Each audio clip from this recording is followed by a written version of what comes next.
नमस्कार। The Republic news के social media page पे आप सभी दर्शकों का स्वागत है। मैं हूं फिरोज सिद्दीकी। आज जो धारावी का मुद्दा है वो कहीं ना कहीं पूरा तूल पकड़ता नज़र आ रहा है, जहां आज जो स्थानिक सांसद है राहुल सेवाले, उनका एक वक्तव्य आया है प्रेस कॉन्फ्रेंस के द्वारा कि जो धारावी बचाओ समिति है, कहीं ना कहीं वो लोगों की दिशा भूल कर रही है, ऐसा उन्होंने आरोप दिया। और हमारे साथ बात करने के लिए खुद संजय भालेराव जी मौजूद है, जो कोऑर्डिनेटर हैं, समन्वयक है इस संस्था के और धारावी बचाओ आंदोलन के किरदार में हमेशा आगे रहते हैं। हम बात करेंगे। सर, बहुत बहुत स्वागत है आपका द रिपब्लिक न्यूज़ के सोशल मीडिया पेज पे। सर, क्या कहना चाहेंगे जिस तरीके से आज जो स्थानिक सांसद है राहुल सेवाले ने आरोप लगाया कि आप लोगों के बीच में भ्रम पैदा कर रहे हैं इस प्रोजेक्ट को रोकने के लिए? मैं सबसे पहला रिपब्लिकन न्यूज़ चैनल का धन्यवाद करता हूँ कि उन्होंने मेरी बात आपके चैनल के माध्यम से रखा है। मैं धारावी बचाओ आंदोलन के समन्वयक संजय रमेश भालेराव, आज माननीय सांसद राहुल सेवाले इन्होंने एक वक्तव्य किया है कि विविध पार्टी के लोग और धारावी बचाओ आंदोलन के लोग धारावी में भ्रम फैला रहे हैं। मैं माननीय खासदार साहब से पूछना चाहता हूँ कि 9.5 साल से आपने इस धारावी के लिए किया क्या है, कि कौन सा ऐसा विधायक काम किया है इन्होंने धारावी कर के लिए कि वो बोल रहे हैं कि हम लोग भ्रम फैला रहे हैं। यदि आपकी सरकार ने मुलुंड की जो डंपिंग ग्राउंड का जीआर निकाला, वो 46 एकड़ का आपकी सरकार ने निकाला, हमने तो नहीं निकाला। 18 एकड़ की ऑक्ट्राई का जो जीआर है आपकी सरकार ने निकाला, हमने तो नहीं निकाला। धारावी करो की एक ही मांग है कि धारावी कर का विकास होना चाहिए। हम विकास के फेवर में हैं, हम विरोध में नहीं हैं, लेकिन विकास के नाम पे हमारी ज़मीन हटाने का जो षड्यंत्र चल रहा है, अदानी को पूरे घसे में डालने का जो षड्यंत्र केंद्र सरकार राज्य सरकार का चल रहा है, उसके लिए हम धारावी वासियों को एक होकर जागृति निर्माण करनी चाहिए। इनके जुमले में आना नहीं है हमें। आज देश का वातावरण आप देख रहे हैं, कैसे जुमले देखे लोगों के साथ में किस तरह से बर्ताव किया जा रहा है। आज देश की खिलाड़ू रास्ते पे आ चुकी है, उनको न्याय नहीं मिल रहा है। किसान रास्ते पे आ चुका है, जवान रास्ते पे आ चुका है। अब इन लोगों ने पूरी ज़मीन जो है देश की अदानी के गले में उतारने का काम किया है। इन्होंने पूरा रेलवे के प्लेटफॉर्म, रेलवे की पटरियाँ और रेलवे अदानी को बेच दी गई है। पूरा एयरपोर्ट, हवाई अड्डे पूरा अदानी को दी गए हैं। हेलीकॉप्टर पवन हंस अदानी को दिया है। यहाँ की पूरी सरकारी यंत्रणा की एमटीएनएल से लेके बीएसएनएल, एलआईसी और स्टेट बैंक जो है, इन्होंने सबको लूटने का काम किया है। अब इन्होंने जंगल से लेके ज़मीन तलक ये अदानी के घसे में डालने का काम किया। अब हमारी धारावी की जो ज़मीन है, जो 650 एकड़ की है, उस धारावी का पुनर्विकास करने के नाम पे फिक्सिंग करके टेंडर दिया है अदानी को। और रेलवे की जगह जो है 46 एकड़ की, वहाँ पे 800 करोड़ रुपया ये रेलवे मंत्रालय को देने के बावजूद भी वहाँ के झुग्गी झोपड़ियों को नोटिस अदा की जाती है। उनको डर का माहौल उन्होंने पैदा किया है रेलवे द्वारा। समता नगर से लेके Sanjay Gandhi, Ganesh Nagar, Meghwadi, Siddharth Nagar, Milind Nagar, Azad Nagar, A ward, B ward, D ward और वहाँ पे कमला रमन नगर, पाटेवाली चाल, राहुल नगर और माली चाल, ये रेलवे की जो ज़मीनें हैं वहाँ पे एक भय निर्माण हो चुका है। और उनके लिए 9.5 साल में आज उनके ऊपर घर टूटने का जो खतरा मंडरा रहा है, जो लटकती तलवारें 23-24 तारीख को, तो खासदार ने अभी तक डीआरएम से बात नहीं की। तीनों डीआरएम से बात नहीं की, ना वेस्टर्न रेलवे, ना सेंट्रल रेलवे, ना हार्बर रेलवे, ना इन्होंने कभी स्टेट गवर्नमेंट के कलेक्टर से बात की धारावी के बारे में, ना कारपोरेशन की 60% ज़मीन जो है मुंबई कारपोरेशन की है। आज मुंबई कारपोरेशन में 3 साल से इलेक्शन नहीं है, तभी भी इन्होंने जिस तरह से कांग्रेस के नगर सेवक को फोड़े हैं, उद्धव बाला साहब ठाकरे गठ को, आमदारों को फोड़ा है, ये अदानी के घसे में डालने के लिए, पूरी बम्बई डालने के लिए इन्होंने फोड़ाफोड़ी का राजकारण किया है। इन्होंने इंडेक्सेशन बदला है, कि मुंबई का इंडेक्सेशन बदला है। दिनेश अफजालपुरकर कमेटी है जो आयोग है, इन्होंने क्लियर कट बोला है कि धारावी एक बेट है, बम्बई एक बेट है। जैसा धारावी बेट है, माहिम बेट है, कुलाबा बेट है, वैसा धारावी एक बेट है।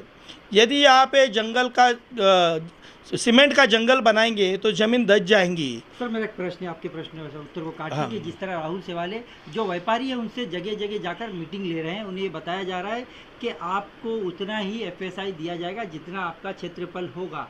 इस तरीके से ऐसा हमारे है पास कि जानकारी धा- माननीय खासदार राहुल शेवाली जी के पास कोई ब्लूप्रिंट नहीं है। उन्होंने कुछ दिन पहले व्यापारियों की मीटिंग ली, उनको शांत करने के लिए मीटिंग ली कि वो जानते हैं कि व्यापारी यदि भड़क जाएंगे, यदि धारावी बचाओ आंदोलन या पार्टियों को इन्होंने फाइनेंस किया तो इनका जो मंसूबा है ये डब्बे के कचरे के डब्बे में जाएंगे। इसके लिए जगह जगह पे ये लोग मीटिंग कर रहे हैं और मीटिंग में भी क्या बोल रहे हैं, नहीं तुमको कुछ नहीं करेंगे, यहाँ बसाएंगे, नहीं नहीं नहीं तुम्हारे लिए अभी तो कोई धोरण नहीं है। धोरण नहीं है तो किस तरह से आपने मुलुंड का जीआर निकाला, वहाँ पे क्लियर कट लिखा है पात्र लोगों को डंपिंग ग्राउंड में भेजेंगे।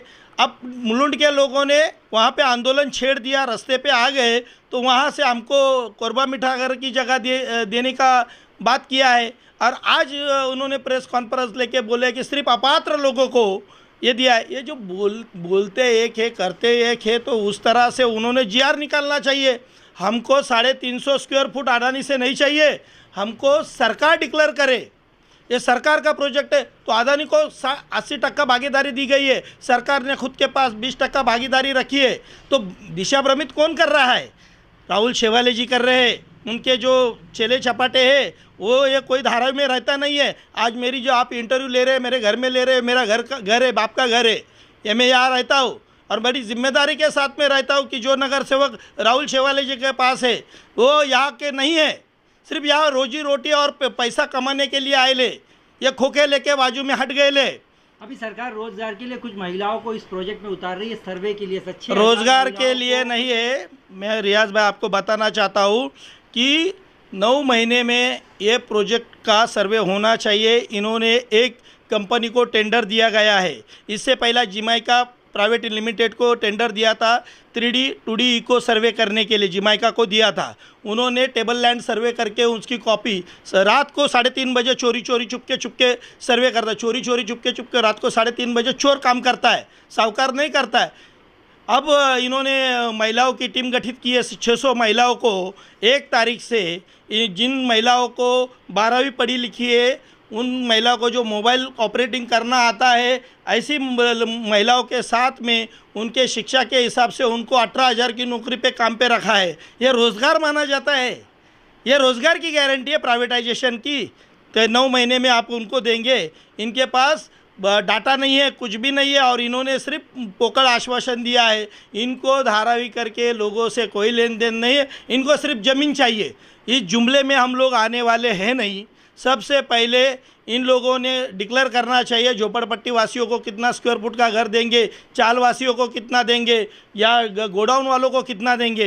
ये SRA स्कीम नहीं है, ये DRP है, स्पेशल व्हीकल प्रोजेक्ट है। स्पेशल व्हीकल प्रोजेक्ट में जिधर जिसकी ज़मीन है उधर ही उसको बिल्डिंग देना चाहिए। उनके धार्मिक स्थल का ख्याल रखना चाहिए। यदि बुद्ध विहार है तो उस जगह पे बुद्ध विहार होना चाहिए, मस्जिद है तो मस्जिद रहना चाहिए, मंदिर है तो मंदिर रहना चाहिए। ऐसा कोई भी उन्होंने प्लान दिखाया नहीं है। और सासाकी प्राइवेट लिमिटेड और हाफिज कॉन्ट्रैक्टर इंटरनेशनल लेवल, ये सारे बड़े बड़े जुमले देके लोगों को दिशा भ्रमित करने का काम चल रहा है। आपका कैसा कदम होगा अगर इस प्रोजेक्ट को किया जाए ज़बरदस्ती? जो आप जान रहे हैं कि सरकार आजकल हर जगह अपनी जोर ज़बरदस्ती का जो है वो यूज़ कर रही ताकत पुलिस के द्वारा, तो आप कैसे इसको फेस करेंगे आगे?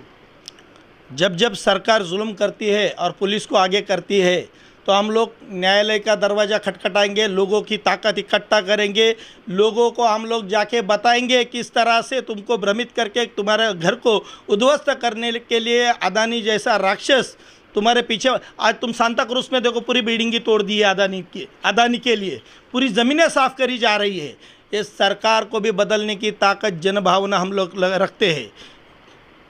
यदि सरकार ने सही मौके पे अपना डिसीज़न नहीं बदला तो आने वाले समय में धारावी में बहुत बड़ा जन आक्रोश होएगा। उस जन आक्रोश के जिम्मेदार यहाँ की शिंदे सरकार के खासदार राहुल शेवाले होंगे, यहाँ के पालक मंत्री होंगे, यहाँ के CM होंगे और प्राइम मिनिस्टर खुद होगा। धारावी एक मिनी इंडिया है, धारावी में बसने वाला आदमी देश के कोने कोने से आया हुआ है। धारावी में यहाँ पे सभी भाषा के, सभी प्रांत के, सभी वर्ग के लोग रहते हैं, सभी जाति के लोग रहते हैं। धारावी में तुम यहाँ से लेके पूरे भारत भर में धारावी का आदमी यहाँ पे गुजार बसर करने आता है। यदि उसके घर के साथ छलावा करेंगी ये सरकार तो उसको छोड़ा नहीं जाएंगे। आने वाले समय में जिस तरह हमने 16 दिसंबर को मोर्चा लिया और चंद्रशेखर आज़ाद भी यहाँ पर आए, उसके बाद में वर्षा ताई ने भी अपना मोर्चा खोल के रखा है। कितना डराओगे, कितना पुलिस को पीछे करोगे। इन्होंने एनकाउंटर स्पेशलिस्ट यहाँ पर अपॉइंटमेंट किए हैं धारावी के लिए। हम ना उनके गोलियों से डरने वाले हैं, ना उनके जेल जाने से भी डरते। हम लोग क्या कार्रवाई करनी है करो, हम हमारे घर के लिए लड़ेंगे और मरेंगे। जय भीम।